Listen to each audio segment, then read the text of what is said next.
Salut à toi, bienvenue dans le podcast Muscle ton bien-être, le podcast où on parle de musculation, mais pas que, aussi de spiritualité, de développement personnel. Je suis ravi de te retrouver aujourd'hui. C'est un épisode un peu spécial parce que je vais te parler de moi. C'est pas quelque chose que je ferai tout le temps, mais tu dois savoir d'où je viens, tu dois connaître mon histoire pour comprendre pourquoi je suis là aujourd'hui, pour que tu comprennes pourquoi je suis là aujourd'hui concrètement. Et ça me fait plaisir de te faire cette présentation parce que c'est le lancement du coup de ce podcast. C'est quelque chose que je veux faire depuis très longtemps, que je n'ose pas faire. Et ça y est, je passe à l'action, je le fais et ce sera sûrement pas parfait. Mais en tout cas, je te transmettrai tout ce que j'ai à te transmettre.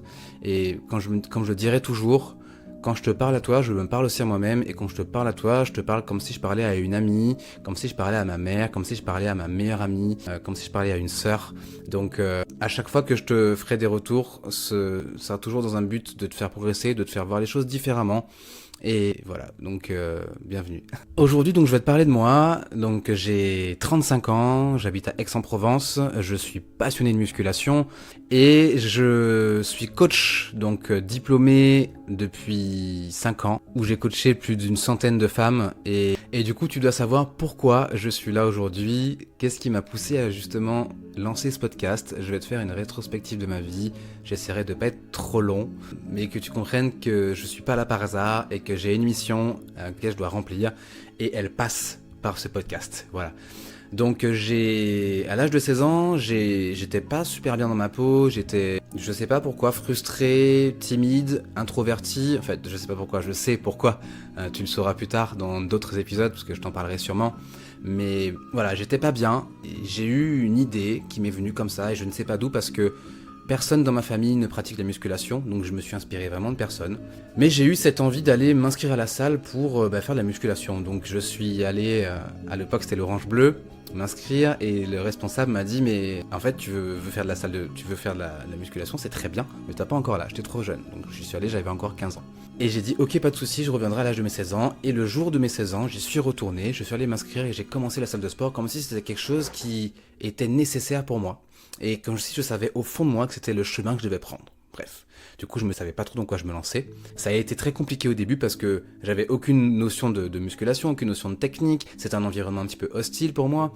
Et j'ai eu la chance de rencontrer des personnes qui m'ont donné ce goût de la musculation, cette passion, ce plaisir de pratiquer. Ils m'ont donné des bons conseils. À l'époque, il n'y avait pas encore les réseaux. Donc, chaque conseil était bon à prendre par des anciens. Et c'est comme ça que j'ai continué à pratiquer d'année en année. C'est devenu ma passion, du coup, jusqu'à l'âge de 30 ans. À l'âge de 30 ans, donc arrivé, donc j'ai passé toute ma vie, voilà, j'ai fait des études de marketing, j'ai fait une école de commerce où j'ai passé un master 2 en commerce et marketing. J'ai travaillé dans un certain nombre de sociétés où je vendais des produits essentiellement. Voilà, je veux pas trop m'étaler sur cette partie de ma vie qui est pas forcément hyper importante dans ce que je veux vous dire, mais voilà, j'ai travaillé un petit peu dans quelques sociétés. J'étais pas forcément heureux. À chaque fois, j'avais toujours des très bonnes raisons de quitter l'entreprise parce que le manager était pas bon, ça matchait pas, ou il y avait pas, les avantages étaient pas top, ou le secteur était pas ouf, et il y avait toujours des bonnes excuses, et j'étais jamais heureux. Et je me suis dit mais ça peut pas continuer comme ça, je peux pas continuer à faire d'entreprise en entreprise en entreprise et changer tout le temps et trouver toujours une bonne excuse. Donc je me suis remis en question, je me suis dit mais qu'est-ce que tu veux faire vraiment de ta vie? Et je me suis posé, j'ai pris un rendez-vous avec moi-même et je me suis demandé qu'est-ce que je pourrais faire gratuitement jusqu'à la fin de mes jours, et c'est coacher des gens.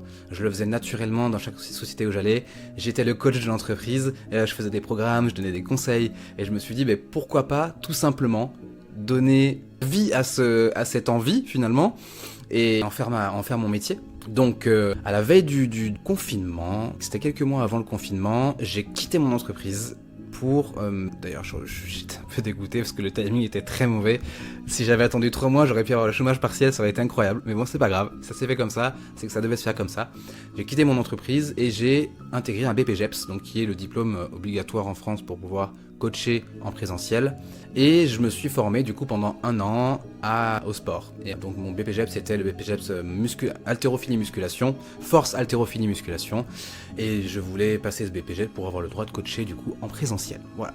Donc j'ai fait mon stage dans une box de CrossFit qui s'appelle 1789 CrossFit à Aix, qui est une box qui est incroyable. Ils m'ont formé à la technique, ils m'ont donné cette passion de la technique, cette passion du geste propre, et j'ai passé mon diplôme, j'ai eu mon diplôme et j'ai directement intégré la salle de sport Basic Fit à Aix-en-Provence, où j'ai coaché pendant 5 ans. Voilà, donc ça c'est du coup la première rétrospective. Donc j'ai coaché pendant 5 ans, j'ai accumulé de l'expérience, j'ai accumulé de l'expertise, j'ai fait beaucoup d'erreurs, j'ai eu beaucoup de réussites, mais j'ai aussi fait beaucoup d'erreurs. Et j'ai, si tu veux, compris les règles du jeu concernant ta transformation physique. J'ai compris comment faire pour que tu aies des résultats à coup sûr. Et j'ai compris qu'est-ce qui différenciait les femmes qui réussissaient, entre guillemets, leurs objectifs physiques et d'autres qui ne réussissaient pas. Et à partir depuis cette année-là, donc depuis janvier 2026, j'ai pris la décision d'arrêter le coaching en présentiel pour plusieurs raisons. Parce que je ne me retrouvais plus dans cette formule d'être avec qu'une seule personne en présentiel et seulement cette personne. J'avais un profond besoin de rayonner à plus grande échelle pour pouvoir aider un maximum de femmes. Et je me suis dit, les conseils que je donne en présentiel, je pourrais les donner en distanciel et il y aurait des résultats similaires. Et c'est pour ça que j'ai voulu... Donc j'avais déjà un programme d'accompagnement en ligne qui s'appelle l'Académie des guerrières, où je forme justement des femmes à comprendre le sport et à ancrer le sport dans leur vie pour qu'elles puissent transformer leur corps mais aussi leur bien-être. Et j'ai voulu vraiment m'impliquer à 100% sur ce projet-là puisque c'était quelque chose que je faisais en parallèle de mon coaching en présentiel. Et donc je me suis mis à 100% sur ce projet-là depuis janvier. Et c'est de cette envie-là que découle du coup ce podcast. Et du coup c'est pour ça que je suis là aujourd'hui. Parce que j'ai une mission, c'est d'aider un maximum de femmes à se sentir mieux grâce au sport. Et là, je suis sûr que tu es en train de te dire, mais pourquoi les femmes ? C'est la question qu'on me pose souvent. Si tu veux, j'ai coaché des hommes et des femmes pendant donc des années à la salle. À ce moment-là, quand j'étais en présentiel, je ne pouvais pas me permettre de sélectionner que les femmes. Je prenais tous les coachings qui venaient parce que c'était déjà suffisamment difficile d'en vivre. Il faut savoir que vivre du coaching présentiel en France, c'est pas facile et je connais pas beaucoup de coachs qui en vivent à 100%. En tout cas, 100% du présentiel. J'en connais pas beaucoup. Et bref. Et si tu veux, j'attirais déjà plus facilement les femmes en coaching. J'ai eu plus de femmes que d'hommes. Et j'avais toujours cette sensation dans les coachings d'aller un petit peu plus en profondeur dans l'accompagnement. On abordait des sujets qui étaient plus émotionnels, plus centrés sur les sentiments, plus centrés sur comment tu te sens. Et j'ai toujours été à l'aise avec la présence féminine, peut-être parce que j'ai été aussi élevé que par ma mère, donc ça doit sûrement jouer aussi. Ça a peut-être fait grandir le côté féminin en moi.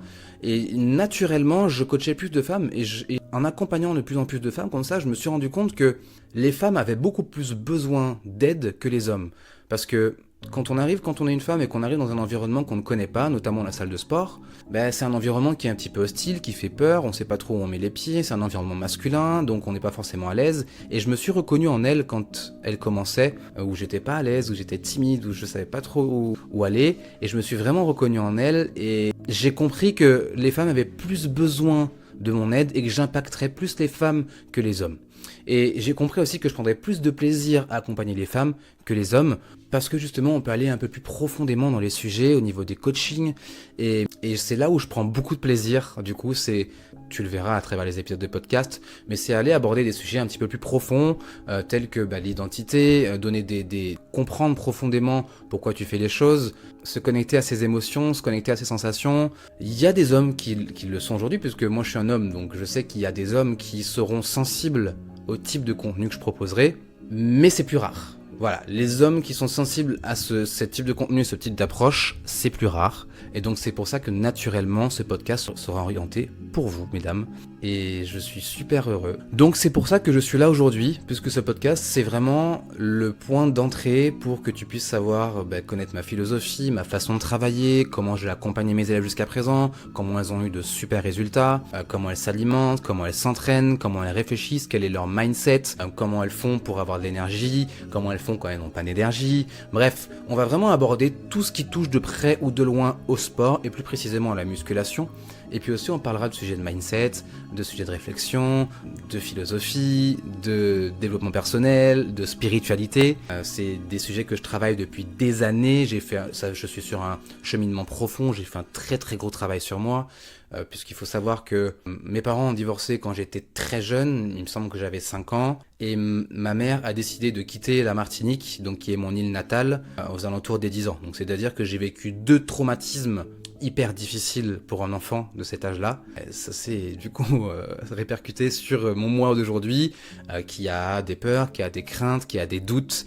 Et j'ai fait un gros travail sur moi, j'ai fait un gros cheminement, j'ai consulté un psychologue, je suis d'ailleurs encore en consultation, je fais énormément de développement personnel, je lis énormément, je me remets beaucoup en question, je m'intéresse beaucoup à la spiritualité, bref. Et à travers ce podcast, je vais vraiment t'apporter tout ce que j'ai pu connaître dans ma vie, qui m'ont transformé, qui m'ont aidé à grandir, qui m'ont aidé à avancer, comme je le ferais pour ma petite sœur, pour ma grande sœur, pour ma mère, pour ma meilleure amie. Voilà, je te parlerai à toi comme si je me parlerais à moi-même. Et les conseils que je te donne sont des conseils que j'applique à moi-même aussi. Et je suis super contente de enfin me lancer et de le faire. Et je sais que je vais prendre énormément de plaisir à le faire.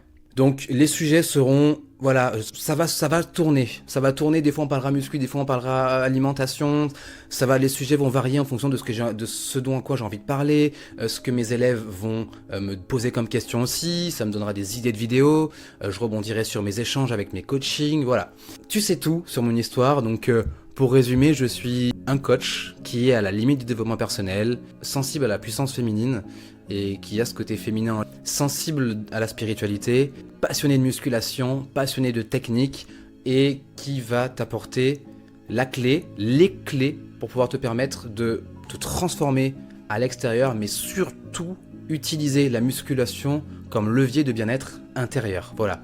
J'ai créé l'Académie des guerrières il y a maintenant plusieurs mois, où on se soutient, où on s'entraide, où je te donne toute la structure et la réflexion de la méthode guerrière qui te permet d'être épanoui dans ta vie, d'être fier de toi, de la personne que tu deviens et des actions que tu mets en place. Si jamais tu as envie de postuler à l'Académie des guerrières et que tu veux nous rejoindre, je mettrai un lien juste en dessous de la vidéo. En tout cas, si tu es encore là à ce niveau de la vidéo, je t'en remercie et j'ai hâte de pouvoir t'apporter plein d'éléments, de réflexions, de notions, de méthodes. Je te donnerai vraiment les clés qui ont fait avoir de super résultats à mes élèves, mais aussi les erreurs, les leçons que j'ai tirées des erreurs que j'ai pu faire. Donc c'est pour ça que ce sera très intéressant et j'en suis ravi. Voilà, donc je te dis à très vite.